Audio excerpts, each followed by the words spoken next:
Hey, beautiful people, it's your girl Nigel Chloe here.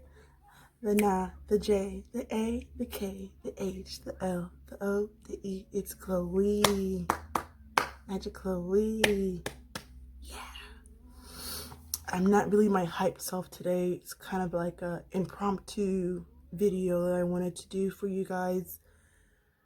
When I tell you, when it rains, it pours. It rains, it pours. And so much outside of my life has been going on, but I've been still trying to remain faithful and find my purpose and just do so much. But I've always told you guys I'm going to be opened on this channel because I know if I'm opened, I'm helping somebody else. So as you can tell from the title of this video, I did test positive for COVID-19.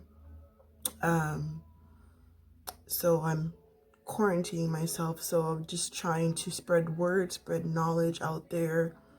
You know, it's something I wanted to do, but it's kind of crazy that because I knew other people who were testing positive, so it's like, you know what, I'm going to put some information out there, especially since I know a lot of frontliners and nurses and doctors, not knowing that I'll be one of those people as well.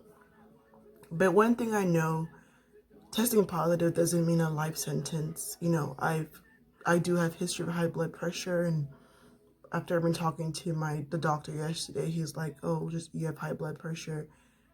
You know, as long as you're still maintaining healthy, taking your medication, you should be okay. It's not going to get worse. So what I was able to do was to talk to some of my frontline friends who can share some facts and myths about COVID. They're going to also share what does it mean to be positive? What do you do next if you test positive? And also some of the signs and symptoms that separate COVID from the flu, you know, or allergies that some people may suffer from as well. I know for me, it started off as different things, and then now I'm in the phase where for the past 2 days, I have no sense of taste and no sense of smell. But one thing I did do was the minute I found out, I contacted anybody who I was around. But what I do want to share is, for me personally, if someone comes with you, whether it's COVID or any type of sickness, and they come to you and express to you, hey, I have this, they themselves already start having thoughts, and especially for me, you know, still slowly but surely recovering from my depression, it already comes naturally me to start thinking negative, and, you know, but I just shut down completely. I just shut down from anybody, the world, anything, you know, but just be positive. You know, I understand you might be afraid or scared too, but for a moment, just pause and think about what this person just did, because a lot of people don't go around being truthful, honest about whether they have HIV, AIDS, whether they have any type of STD, or now even COVID. But back to the positivity of this video, I've asked 3 wonderful doctors to be a part of it, and I hope you learned something for them. Thank you guys. I know that the doctors who were part of this, thank you for your time. I know you're out there. We appreciate all you're doing for all of us. But like and subscribe to this video if you're new. I'm your girl Nigel Chloe. Welcome to my channel of self-care, mentally, spiritually, and physically. And I hope y'all learn from this. To my OGs, welcome back, and I appreciate you. Enjoy. Hello, my name is Dr. Janaku, and here are some few tips you can do to keep yourself safe and your immune system well during this time of COVID. One thing that you can do is take ascorbic acid, which is vitamin C, and zinc. This is actually what is given to COVID patients in the hospital, and it helps you boost your immune system even against the common flu. Of course, continue social distancing and the mask and washing your hands. Another thing you can definitely do is, if you can't get to wash your hands, you can always use the hand sanitizers, which are now back in stock because they all, when it first started, we couldn't get that. Another thing, you can just make sure you're always hydrated, because COVID can cause pneumonia, and if you're dehydrated, there's a higher chance you can develop a pneumonia. So stay safe during these times, and have a good day. Thanks. Hi, I'm Dr. Michael Yama. I'm a physical medicine and rehab doc here in Phoenix, Arizona. I've been asked to just talk about some of the myths and false facts that have been spread about the coronavirus. And there have been tons of myths, being that the coronavirus is such a new thing for everybody. The researchers, doctors, frontline workers, we're learning about this virus every day, and because of that, there's a lot of gray area, and because of that, myths and false facts were spread, especially through social media. I remember hearing 5G can is causing coronavirus, to African Americans are less likely to get the coronavirus because of the melanin of our skin, to this is a virus that really is only impacting the elderly. And we found that all those myths and false facts are just false. And particularly, I wanted to touch upon the myth that hospitals are somehow making money off of this whole situation, and that's a huge misconception. Hospitals are actually losing money because of the stress that this virus is having on the whole system. Doctors, nurses, CNAs, respiratory therapists, physical and occupational therapists, speech therapists, we're all getting overworked, and this is causing a huge burnout. In addition, a lot of the stays for patients who have COVID are lengthy stays, and they're costing the hospital huge amounts of money, and then the reimbursement is not there. So you could have a $100,000 hospital stay, and the hospital maybe only get $25,000 for that. So that's money that the hospital's having to cover to care for these patients. In addition, having to hire tons of more extra workers just to help with the stress of the system. Just little things. For instance, ever since March, we haven't had any visitors come to the hospital just to help stop the spread of the virus.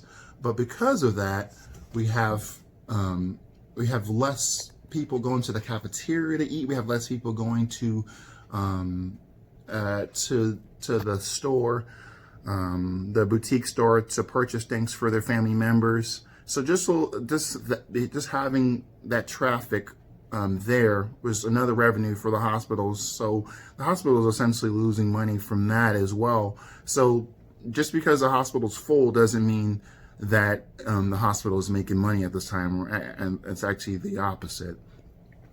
The second myth that I've heard a lot, especially being a rehab physician, is that people are saying, "Well, let's just get the virus over with. Let me just get the virus and get out my system, and then we can all move on. We can get herd immunity, and we'll be fine." And that's a very dangerous mindset, because we're starting to see a lot more patients, post-COVID patients, who are still having symptoms, not respiratory symptoms, but now they're having muscle fatigue, muscle aches, they're having fogginess, depression, all these post-COVID symptoms that are present now.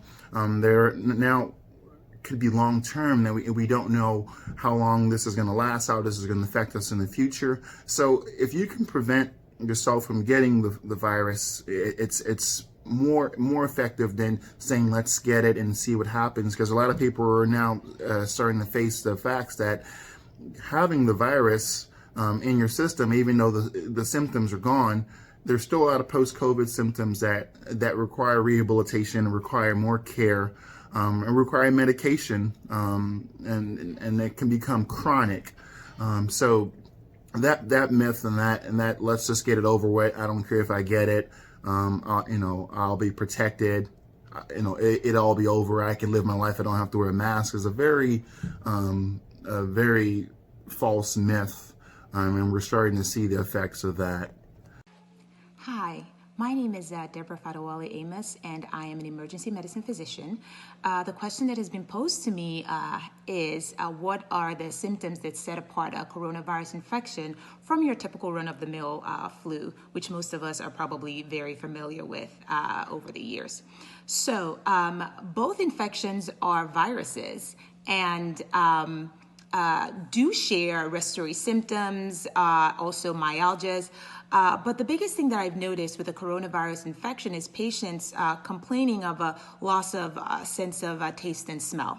This does not particularly mean that you lose your taste and smell completely. The way it's been described to me is feeling like everything tastes bland. People can't, experience the flavor of food, having a metallic taste in their mouths. Usually, that's the first to show up. After that, then patients, may start having runny nose, congestion, sore throat, a little bit of an itchy throat there. Sometimes nausea, vomiting, diarrhea, which are symptoms that we have actually come to associate with having a stomach virus, stomach flu. Now, please note that you don't necessarily have to have all of these symptoms to be, diagnosed with coronavirus. Some people are asymptomatic, meaning they're infected but don't display, any of the things or any of the symptoms that I'm listing. The other thing that's pretty interesting about coronavirus is the cough that's actually described by patients. A lot of times with the flu, patients will have a cough that initially starts out as a dry cough and then subsequently may become productive of sputum. Overwhelmingly with the coronavirus infection, patients tend to have this dry cough that, never really has any phlegm or sputum that's loosened and, that's coughed up. The other big thing that I've noticed with coronavirus compared to the flu is actually the shortness of breath. That, more than anything else, is the thing that concerns us the most and the thing that should concern you the most as well. Patients who have the flu that have shortness of breath usually will have some history of some underlying, lung disease, either asthma or COPD or, there's also a host of other lung diseases out there that can basically cause you to have shortness of breath with the flu. With coronavirus, you don't need to have, that kind of history. What can happen, or the shortness of breath that I'm describing, is people starting to have difficulty breathing, either during conversations, trying to complete activities that they had previously been able to do without, any issues. For example, you may be someone who's able to walk up and down the stairs with no problem. And then, after getting a coronavirus infection, you notice that you have to catch your breath or you have to take a break in the middle of, something you've been able to do, easily before. Or you may notice that you're pausing during, conversations when before you would be able to, carry on a conversation with no problem at all. If at any point you start having any of these symptoms, meaning, feeling like you can't complete sentences, you're gasping for air, you're feeling lightheaded, or feeling like you are having, trouble just completing tasks that you've been able to complete easily in the past, please get evaluated at your nearest emergency department or make an appointment with your doctor. These are trying times. This is a new experience for all of us. Stay safe out there. Practice social distancing. Practice good hand hygiene. And please use your mask. Take care. Hello, Dr. Levinati here, answering 2 questions for you about COVID-19 and what you can do during this pandemic. So question number 1, what you should do when you're diagnosed with COVID. When you're diagnosed with COVID and you find out you're COVID positive, the first thing I recommend everyone do is to notify anyone you've been in close proximity with since you've had symptoms. Not since you tested positive, but since you had symptoms, whether it be cough, fever, or bad body aches. Also, please make sure to notify your job. The second thing you should do is prepare for quarantine. You should go into quarantine immediately, but identify someone in your family or close friends to bring you all the supplies you're going to need, because 14 days is a long time. You may think you have 14 days worth of groceries, but you're probably going to be very surprised. Second thing you can do is to try to set up a follow-up for who you can get tested with after those 14 days to see if your next result comes back positive. A bonus feature a lot of people ask me is, when should they go to the hospital? Currently, we have no active treatments for COVID-19. A lot of passive and supportive measures are what we do.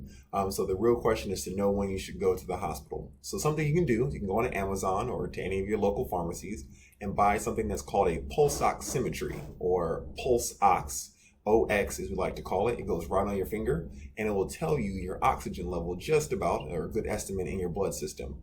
If it's ever below 93 or 92, you should really consider going to the hospital to get tested to see if you need to be admitted to the hospital via blood tests and chest x-rays. I'm glad I can help with these questions. Back to our host.